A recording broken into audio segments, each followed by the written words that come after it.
Let's take a look how to install the springs of the panel lights.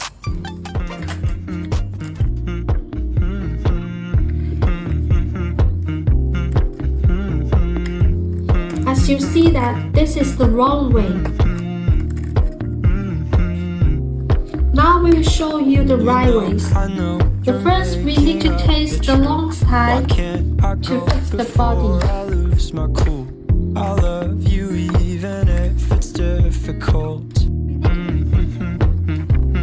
We need to take the long side to join the length body, and then it was finished. Now the spring was finished installation.